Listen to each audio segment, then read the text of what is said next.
So here's a couple of questions I actually thought of on the way over here that I wanted to ask. Of the apprentices that you've had, being totally objective, who do you think has been the most impressive apprentice that you've had so far? I know who I would choose. As not me. It's actually not me. Actually, who do you think has been the most impressive apprentice that you've had so far? As far as innovating, knocking out just killer designs. I'm torn between Judy Yoon and Adam Andreessen. Judy, because of the artfulness and the ease that she learned to grind. I've never seen anybody walk up to a grinder and nail their very first grind. But Judy Yoon walked up to the grinder, little bitty girl, and just knocked out a grind on a knife that was perfect. And Dylan and I both, I think that's who he was going to No, it's actually not. Oh, yeah? Okay, interesting. We'll get to that in a minute. But she is so talented and such a great artist, and her knives were so beautiful without ever making one that wasn't beautiful. There's no Judy knife out there that is not beautiful. Her first knife was better than my knife. She could have graduated on day one. So Judy Yoon. But Adam came on, 17 years old, just came on as a full-time apprentice and then eventually an employee, and just was very quickly nailing grinds, and his designs are very good. And so those two, they're going to be great knife makers. Yeah. The one that I would choose is actually Chris Linton, who's currently here. Chris is up there. The reason is because almost everybody else who came in and started apprenticing under Andy, with the exception of Alan. But Alan, didn't he have grinders at home? Like, he had been doing. Alan was already a knife maker. Yeah, he didn't come in to start being a knife maker. He came in to, learn stuff that we were doing that he wasn't doing, and he's showing us a couple of things too. Chris is amazing also. Good, but he showed us some stuff. I'm joking. Alan's stuff is awesome. But Chris came in, and he didn't want to do convex grinds, which is what we were doing.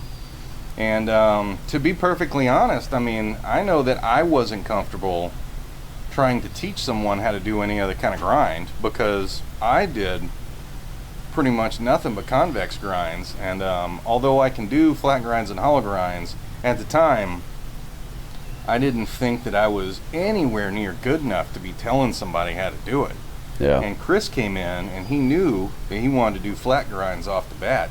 And man, that kid just knocked him out. And now he's making stuff. I actually pulled out one of his knives from his bench. It's a Raptor.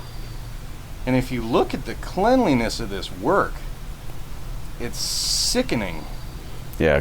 Chris is going to be... And not like in the Drag Queen, that's awesome. It already is. It's in the... Great knife very threatened by him existing in the world.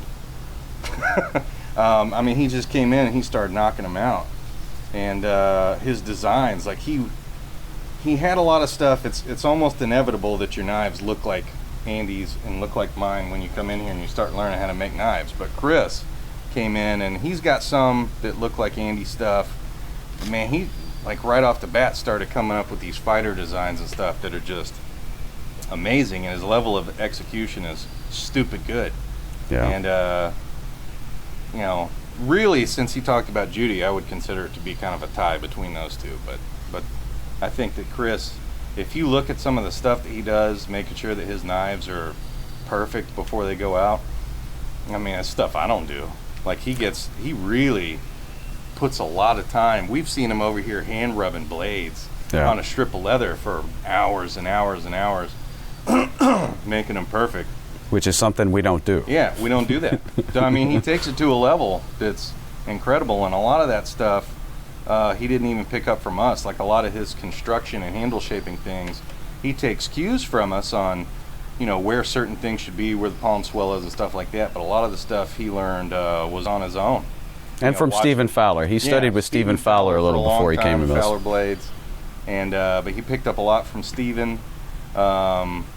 He picked up a lot from the same place I learned a lot, which was watching Nick Wheeler videos on YouTube. Nick Wheeler's got awesome videos. I don't know if I see more of my influence on Chris's work or of Nick Wheeler's. Yeah. A lot of Nick Wheeler influence. Yeah, but great guy, great maker. Amazing stuff. right out of the gate, and we need to hurry him and kick him out. Although it's not going to slow him down. He needs to be a homeless knife maker. He's good.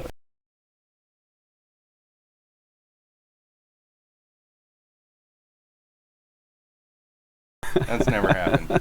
Are we going to bleep that or what? I don't know. Who cares? Leave it.